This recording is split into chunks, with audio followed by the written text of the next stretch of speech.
In my past life, I married Luna, who was abandoned at her wedding, becoming the rebound guy, living a stifled existence for the rest of my life. Luna's fiancé, Robert, publicly called off the wedding on the day itself, running off with his first love right in front of everyone. To spare Luna the public humiliation, I got into a fight with her fiancé on the spot, and, in a moment of impulsiveness, blurted out to Luna, "Marry me instead." With tears in her eyes, she agreed. The wedding proceeded as planned, and we officially registered our marriage, becoming a real couple. I thought married life would be peaceful, but I never expected Luna to keep in touch with her ex-boyfriend, meeting him privately on a regular basis. After Luna's ex-boyfriend abandoned her, his relationship with his white moonlight didn't go well. Luna kept using my money to support him repeatedly and even ruined a major project of mine. She really treated me like an Akita dog. When I asked for a divorce, she demanded I leave with nothing, threatening to expose all my shady dealings over the years and ruin my reputation. In the struggle, we both fell from the building. When I opened my eyes again, I found myself back at Luna's wedding, sitting at the first round table as a relative of the bride's family. I hadn't yet recovered from the sensation of falling from the jump when all the lights in the venue suddenly dimmed. By then, the wedding ceremony was already halfway through. All the spotlights focused on the spot where the bride was supposed to enter. A beautiful woman in an elegant gown walked gracefully onto the stage, took the microphone from the host's hand. "Robert, can we start over? Let's put all those misunderstandings behind us and be together properly, never to part again. I can't live without you. Come back to me." As she spoke, she reached out her hand to Robert. But Robert immediately pushed Luna's hand away and grasped hers instead.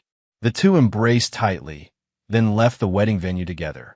The entire room erupted in an uproar as the lights blazed on. Luna stood helplessly on the stage, her eyes pleading as she looked at me. Following her gaze, her family members at the same table also turned their eyes toward me. Luna and I had grown up together, inseparable since childhood, truly deserving of the title childhood sweethearts. Both sets of parents believed we would naturally end up together, and so did I.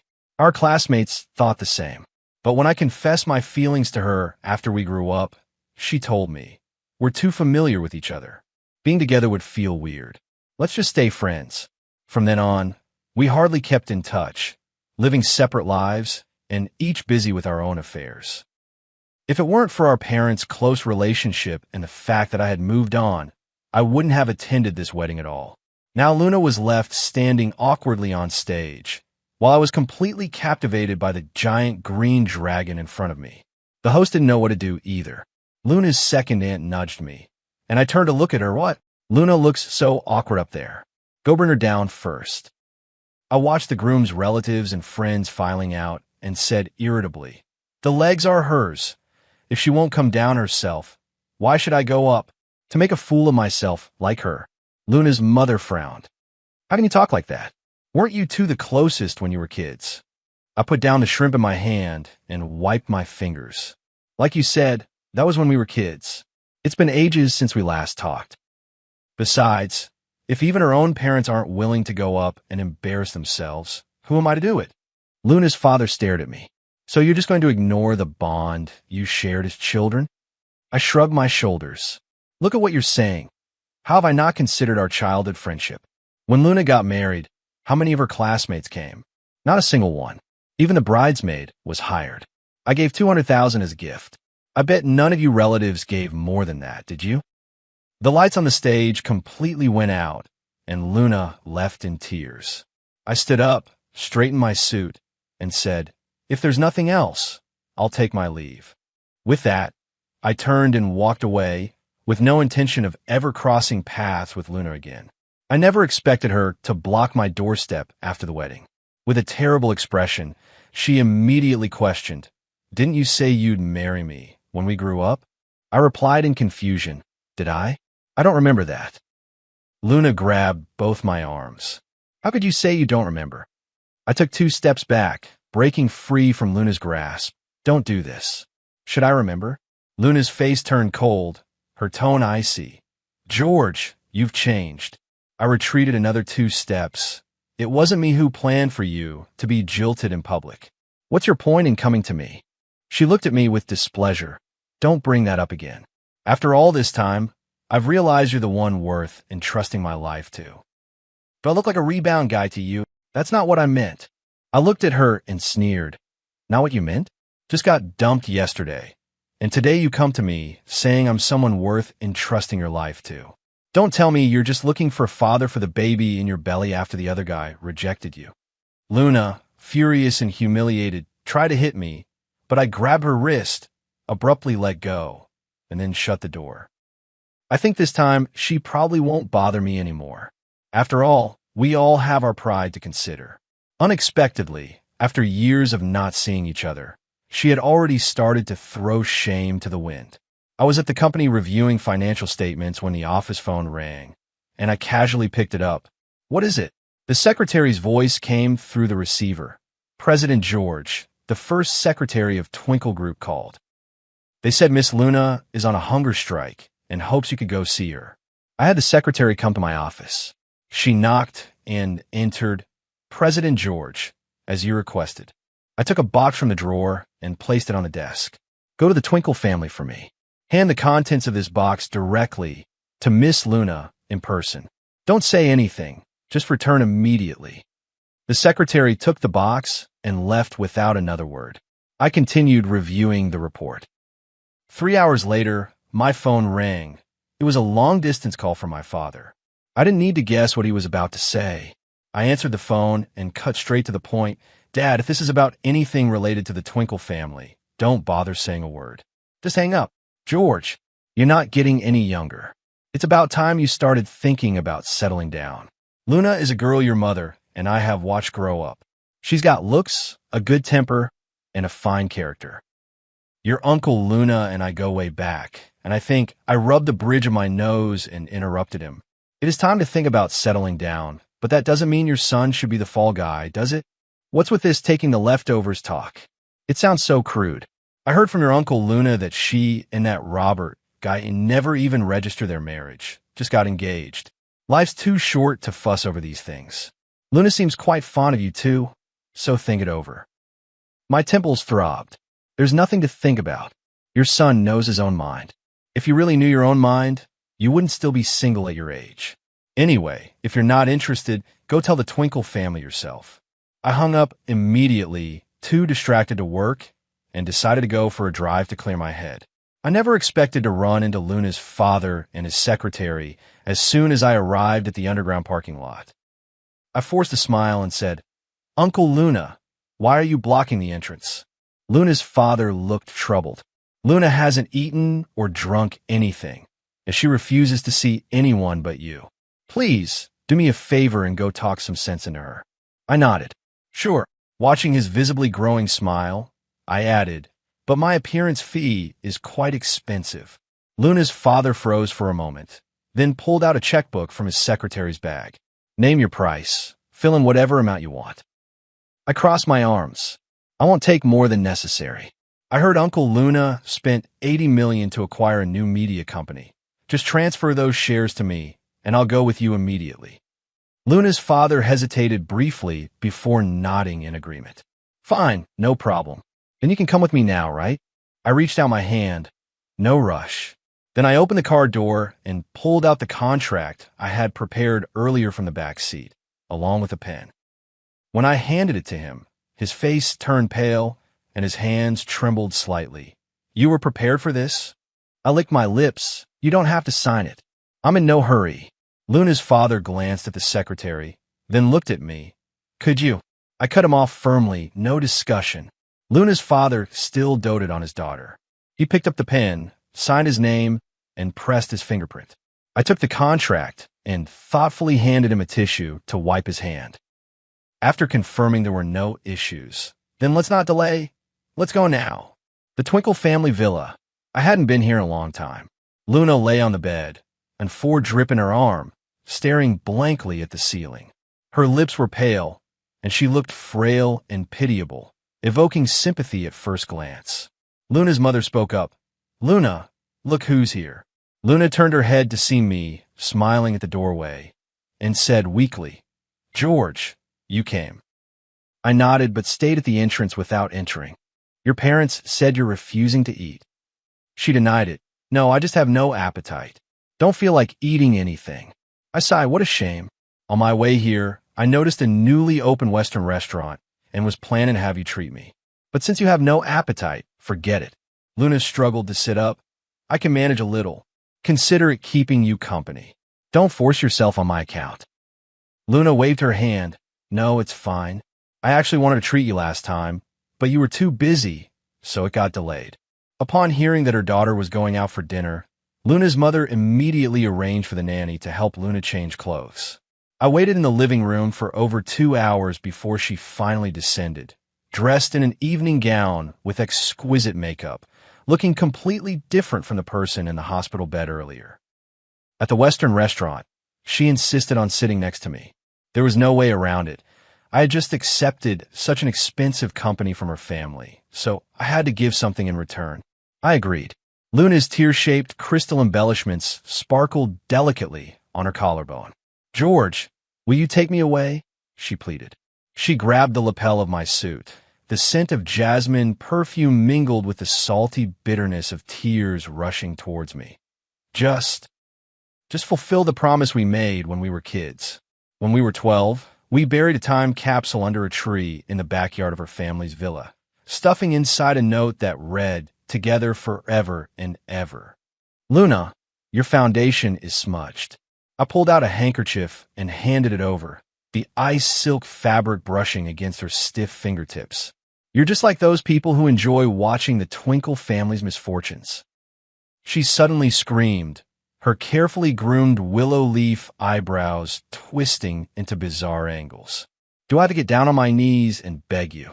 The lights in the Western restaurant suddenly dimmed, and a spotlight shone on us like a searchlight. I caught a glimpse of Robert's cousin Richard on the second floor, the red light on his camera blinking. In my previous life, a video was also taken at the wedding scene, titled, "Heartbroken Groom Calls Off Wedding. Childhood Sweetheart Seizes the Opportunity." The melodramatic plot aside, because of our identities, the video stayed on the trending list for 3 days and became the talk of the town. In my past life, after I agreed to marry her, I accidentally saw her sending our wedding photo to Robert with the caption, "I'll be better off without you." "George," her tone suddenly softened as her fingers crept up to my wrist. "Can we talk, please?" I pulled my hand back. "Are you sure you want to keep acting this out here?" I pointed at the filming crew adjusting their cameras. "I heard you bought a press release scheduled for midnight." "Wealthy bride abandoned. Mysterious knight in shining armor appears." How's that for a headline? Pretty explosive, huh? The color drained from her lips, and a strand of her meticulously styled French twist fell loose by her ear. "George, let me explain. It's not what you think." I suddenly remembered that rainy night when I was 20, when she knocked on my door, drenched to the bone. That day, she was curled up on my couch with a high fever, but at 3 in the morning, she received a call and ran out barefoot without hesitation. Though I don't know who that person was, she would never have done the same for me. The crystal chandeliers in the Western restaurant suddenly lit up, their bright light reflecting off the cloche covers and steak domes, mirroring the flashing red lights of the cameras on the second floor. President George, what a masterstroke. Richard, Robert's cousin, descended the spiral staircase. Luna suddenly grabbed a dinner knife and pressed it against her throat, the handle leaving bloodstains on her neck. "Are you all determined to drive me to death?" Turning to the camera, she said, "Venus Capital CO publicly humiliates Twinkle family heiress. Is that headline explosive enough for you?" Amidst a flurry of camera shutters around us, I unbuttoned my suit jacket and sat down, making sure to look as dashing as possible for the photos. Unfazed, I calmly said to Richard, 3 minutes ago, Jignis Group's official website just released the audit report on your father's embezzlement of project funds." I shook my phone, which was still refreshing the page, and said, "The creditors are applying for asset preservation. Are you sure you still want to keep playing along with Luna's act?" Richard shot me a glare and turned to leave.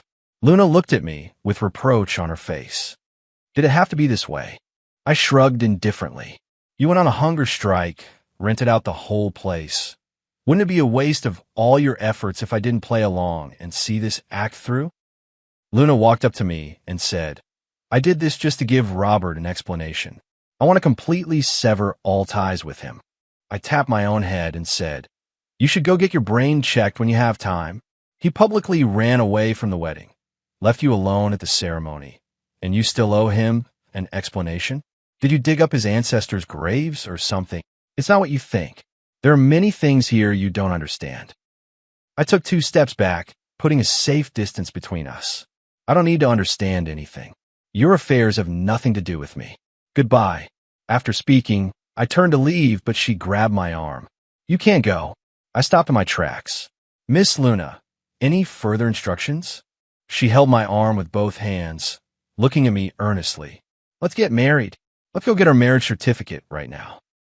I left with a single remark, you're insane, and walked away without looking back. On the way back to the company, I was thinking about how to legally and justifiably retaliate against Luna and use the patented technology in my hands to secure that major new energy deal.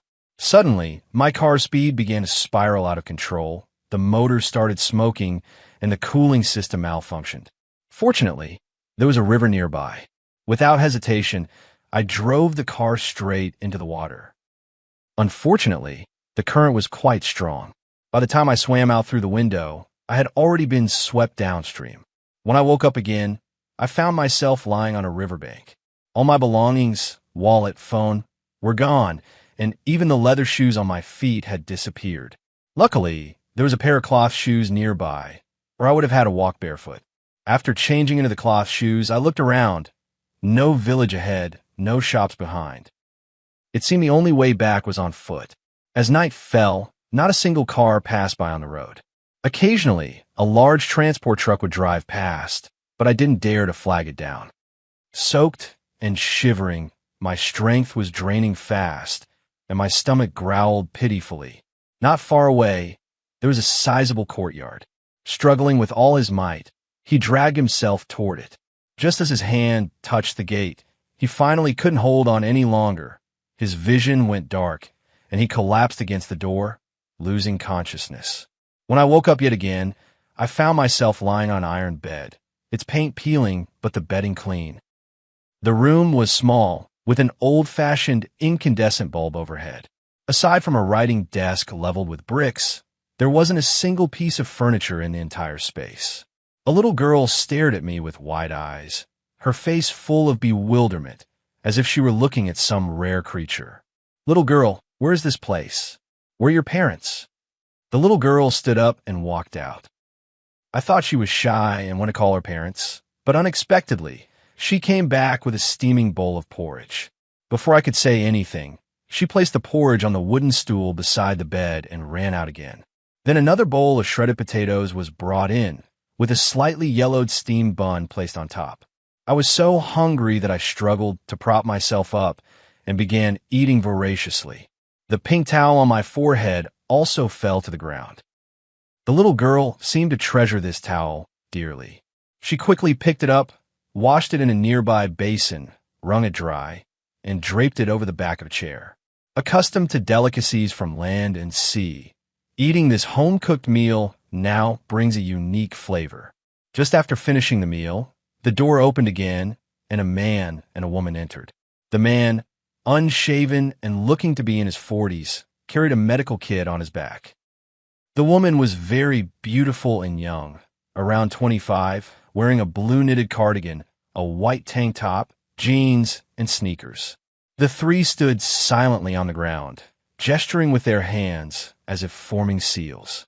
Then a man walked over and handed me a mercury thermometer. It suddenly dawned on me that all three of them were deaf mutes. After taking my temperature, the man gestured to the woman for a while, then placed a medicine bottle on the writing desk before leaving. The woman glanced at me and left with the little girl. After eating, I was indeed sleepy and just about to go back to sleep when the beautiful girl walked in with a glass of water, patted my shoulder, handed me the cup, and poured out 2 pills. After taking the medicine, I said thank you, then remembered she couldn't speak and probably couldn't hear either, so I thought of writing it down, but my phone was lost. I turned my gaze to the writing desk, where there were paper and pen. She seemed to understand my intention and brought the paper and pen over. I wrote the words, "Thank you," for her to see. She took the notebook and wrote 3 small words. "You're welcome." Only then did I realize that my "thank you" was written too large. So, I wrote a sentence on the notebook in the same size as her 3 words. "May I know your name?" She wrote the 3 letters Mary. The handwriting was beautiful, delicate, and elegant, with slender and graceful strokes. The overall layout was neat and balanced, exuding a fresh and refined charm between the lines. Just like her own demeanor, gentle and captivating, making one fall deeply at first glance, unable to look away. I softly whispered her name, then she snatched the notebook from my hand and wrote, "What's your name?" I wrote down my name, George. She continued writing in the notebook, "Why are you stranded here?" I didn't know how to explain it to her, so I wrote in the notebook, "I've lost my memory and can't remember anything." She looked at the words I had written, then raised her head with a regretful expression. I continued to ask her where this place was, and she told me it was Sunny Orphanage. I nodded thoughtfully. It seemed she was a teacher here. We ended up filling an entire page of the notebook with our conversation. Finally, she wrote for me to rest early and then left with 2 empty bowls. When I woke up the next day, the sunlight was just right. I felt like I had regained my usual vigor. The coat was dried and neatly folded by the pillow, and there were steamed buns and pickles on the table. After getting dressed and finishing breakfast, I went out to the yard. A dozen children were watching Mary intently as she gestured in sign language. The blackboard was made from a wooden plank painted black. Although there were no sounds of children reciting lessons aloud, every child was fully absorbed and studying with great concentration. Mary wore a kind smile on her face, like a blooming flower, or even more like a beam of sunlight warming the children. Looking at the environment here, I had the idea of doing charity work. When I go back, I must invest a large sum of money here to improve the current situation. At that moment, an elderly woman patted me on the shoulder and gestured something to me. I really couldn't understand sign language, so I extended my palm and traced with my index finger while saying, "Can you write it down?" The elderly woman held my fingertips and wrote character by character on my palm. "Has your illness improved?" I also took her palm and wrote, "Thank you for your concern. I'm much better now." She continued writing, "If you have nowhere to go for now, you can stay and help, but there's no salary." I thought about it and realized I didn't have much going on lately, so I wrote, "Just provide food and lodging. I don't need a salary." And so I became a volunteer at this Sunny Orphanage. Every day, aside from repairing the damaged roof, I also helped with picking and washing vegetables. The orphanage had only 2 adults, the elderly lady and Mary. The nearest village was 3 kilometers away, and the only means of transportation was a vintage 28-inch bicycle that was about 10 years younger than the old lady. The first time I rode it, I fell. Mary quickly helped me up, took my hand, and wrote with her index finger on my palm, "Are you okay?" I grabbed her fair-skinned hand and wrote a single word on her palm, "Hurt." She dabbed mercurochrome on my wound with a cotton swab, and I hissed in pain. In response, she gently blew on the wound as she applied the medicine. Watching her focused expression made my heart flutter. Perhaps it was just hormones acting up. I spent a week at the orphanage, growing closer to the children. During breaks, I would play games with them. That afternoon, the roar of engines and the sound of cars echoed outside, followed by someone banging heavily on the gate of Sunny Orphanage. I thought to myself, what a bunch of useless underlings, taking this long to find me. Turning to look at Mary, I didn't expect her to react as if facing a great enemy, like a mother hen protecting her chicks, ushering the children from the classroom into the spacious courtyard. I didn't understand why she acted this way, but hearing the knocking, a surge of anger rose within me, and I shouted, "I heard you. What's with all the banging?" As I spoke, I opened the iron gate. The burly man at the front looked at me and said, "Oh, Didn't expect that after a month away, these mutes finally found someone who could talk. I sized him up and down, didn't recognize him. Clearly, they weren't here for me, so I asked, "Who are you?" To my surprise, he immediately shot back, "And who are you?"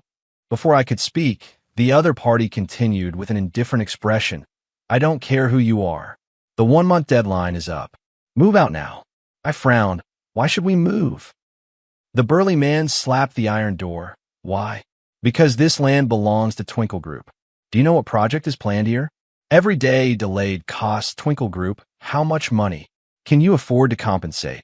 I thought about it and decided moving might be the best option. At worst, I could buy a bigger yard elsewhere. "So how much compensation will you give us for the relocation?" The group burst into laughter as if they'd heard the most ridiculous joke.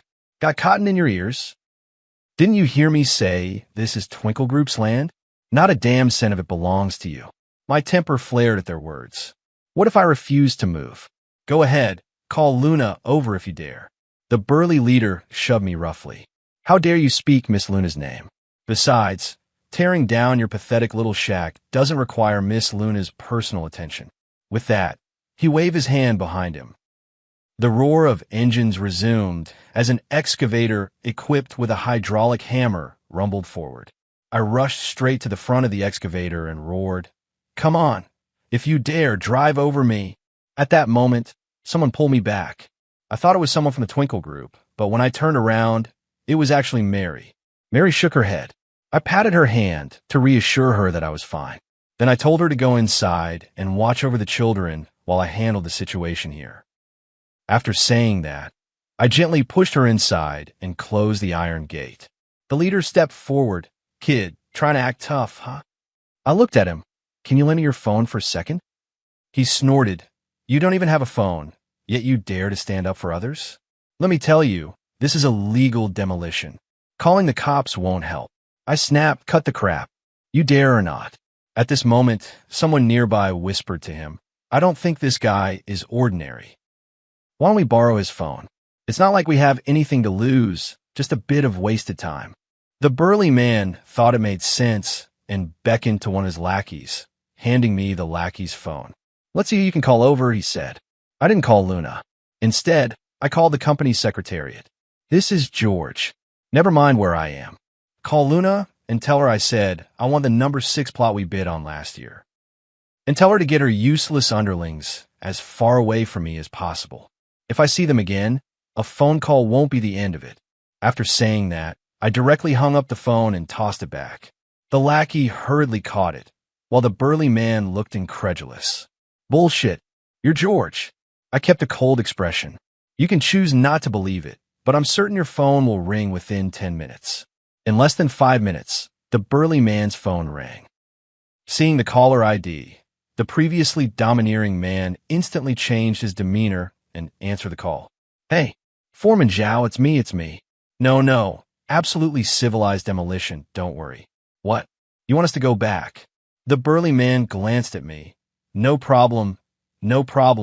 We'll head back right away." After hanging up, the burly man looked at me with a fawning expression. "President George, this is just a case of the flood washing away the Dragon King Temple. Who doesn't know about your relationship with Miss Luna? We were just following orders. Please don't take offense." With that, he clasped his hands together and kept apologizing. "Go back and tell Luna to stop bullying others with her power. I still have a score to settle with her." The burly man quickly nodded in agreement, then disappeared down the road with his men and machines. I reopened the iron gate and returned to the yard, where Mary was staring at me with a look of terror, while the children seemed utterly confused. I smiled, walked over, and took her hand, writing on her pale palm, "Don't worry, they won't come back." She wrote back in my palm. "How did you do it?" I wrote 2 words on her hand, "Secret." Tonight's moon was very round. After finishing cleaning and checking on the children, as I was about to return to my room, Mary suddenly came over, took my hand, and led me to the yard. I thought something had happened, but unexpectedly, she pointed to a corner of the yard. It turned out the flowers planted by the children had bloomed there. She hid in front of the flower bushes while I stood behind her, watching her silhouette. Mary, do you know? Even though you can't hear me, some affections can't be hidden. Just like seeds buried deep in the earth will eventually break through the soil and bloom into beautiful flowers. Every time you look up at the clouds, your neck curves like a swan's. When you lecture, your right foot unconsciously taps the floor lightly. When you're sad, though you smile, the corners of your eyes droop before your lips do.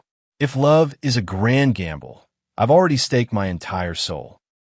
I don't ask for you to pick up this burning heart, only to continue being an observer in your world for the rest of my life.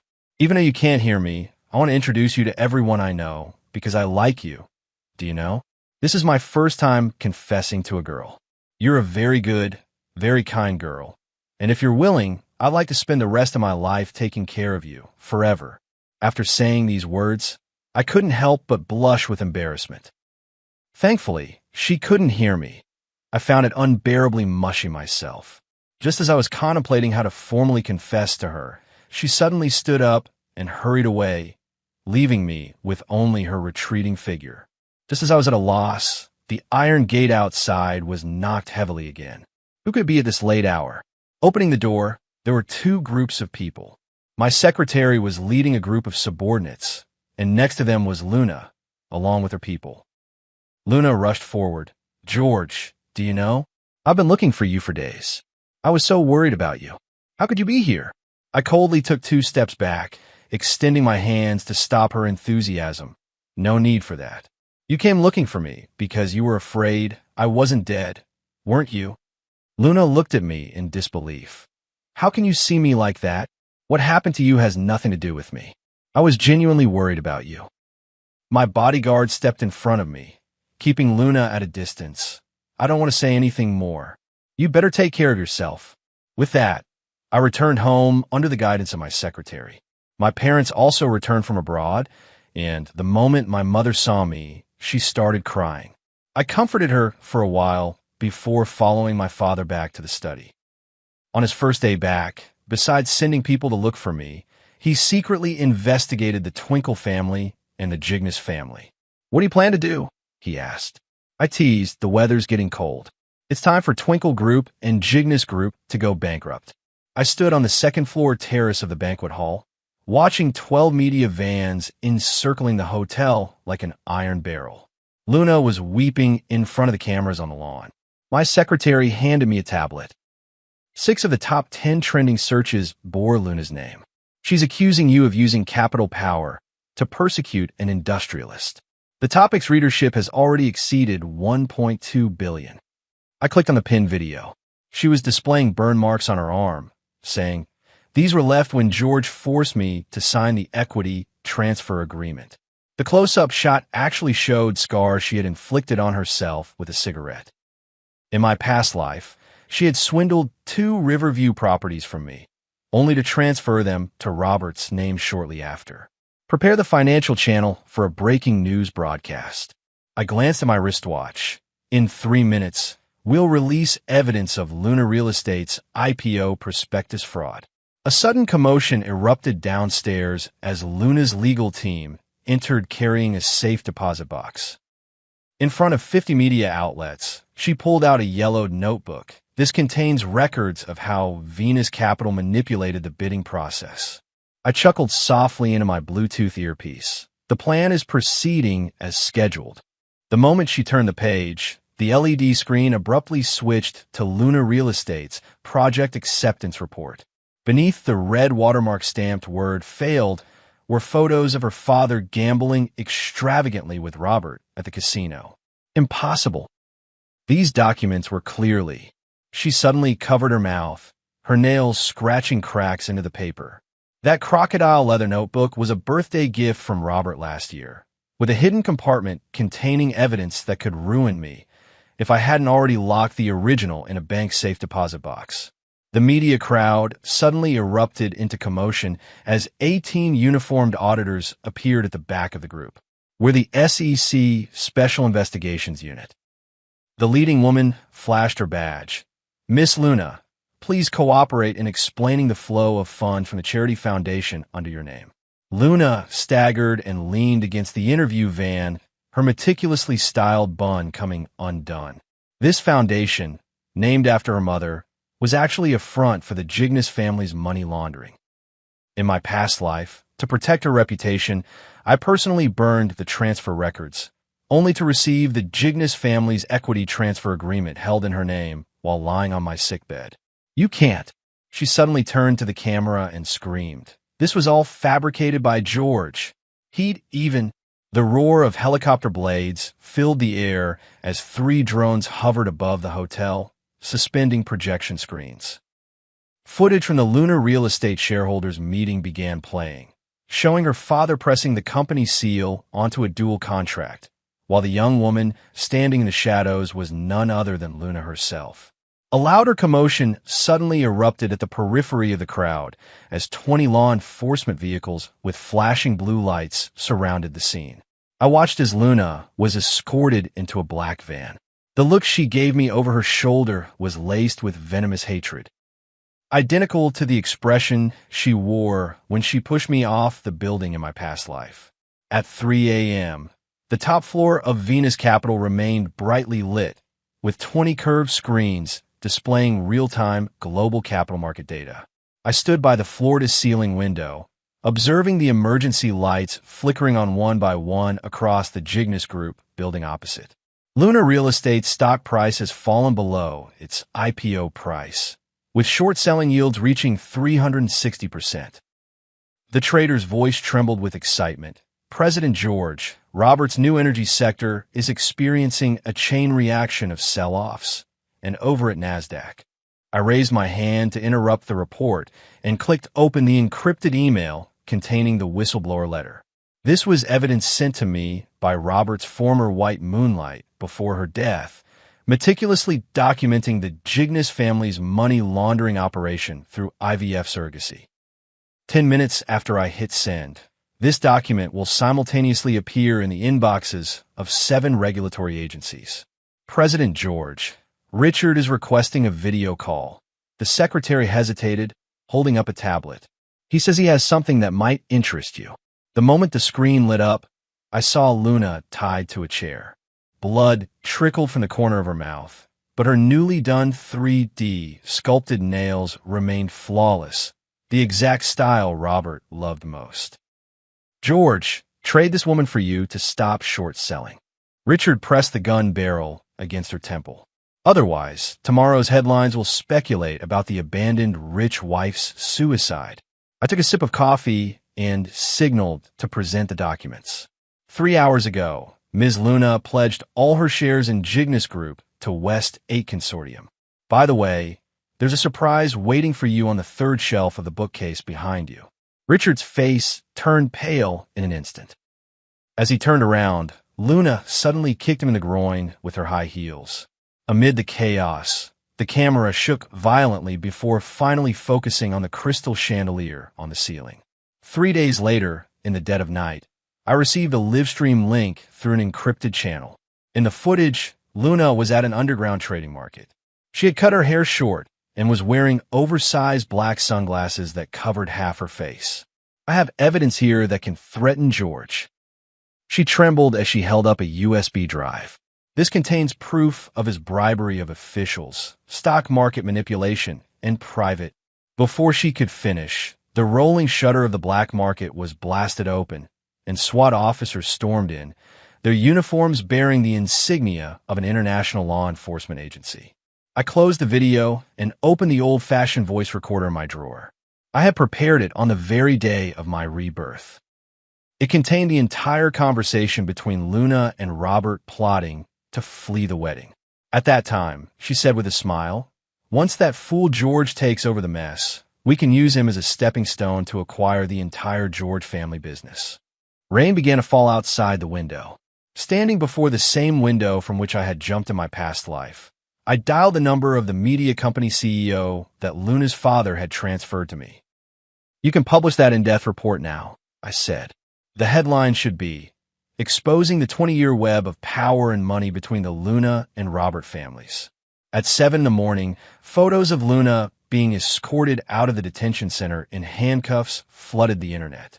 I built a new orphanage, not only bright and well-equipped, but also in an excellent location. I personally took the bus to the orphanage to bring the children to their new home, but after searching everywhere, I couldn't find Mary. I asked the elderly woman who served as both the director and the head cook, "Where's Mary?" She wrote on my hand, "She was a volunteer like you. She left 3 days after you did." I pulled out an invitation to MedTech's cochlear implant technology seminar from my bag, handed it to the elderly woman, and wrote while speaking, "Give this to her for me. There's someone at this event who can help her well. Why don't you give it yourself?" Hearing an unfamiliar voice, I slowly turned around to see Mary smiling at me. I couldn't believe my ears. "Did you just say that?" She retorted. "Who else would it be?" I walked over. "You not deaf-mute?" She shrugged. "I never said I was deaf-mute." I was puzzled, and she extended her hand to me. "Let me reintroduce myself. FBI Senior Special Agent Mary. One of the lead operatives in charge of special operations targeting Twinkle Group and Jignis Group." I gently shook her hand, suddenly remembering that night, and my face flushed red. That night. She lowered her head. I heard every single word, not missing a single one. After saying that, she looked up at me. Our eyes met, and I felt embarrassed. "So what do you mean?" Mary pretended not to understand. What do you mean?" I felt my ears burning red. "Then would you be my girlfriend? Repeat what you said that night. I might consider it." At that moment, the children from the orphanage gathered around us. I found it hard to speak and was about to leave when she grabbed my arm. "Where do you think you're going?" She stomped her foot in frustration. Ugh. How can a grown man be so hesitant? Just say it. They can't hear you. Looking at the children's curious eyes, I said to Mary, "Close your eyes, and I'll tell you." She shook her head helplessly and closed her eyes. "You're impossible, acting like a child. And to think you're a billionaire." I directly pressed my lips against hers, planting a smacking kiss. Amidst the applause of the children, she swiftly pinned me with an arm lock and shoulder press, declaring, "That's assaulting an officer. Your punishment is to be good to me for a lifetime." With that, she released her grip and smoothly wrapped her arms around my waist.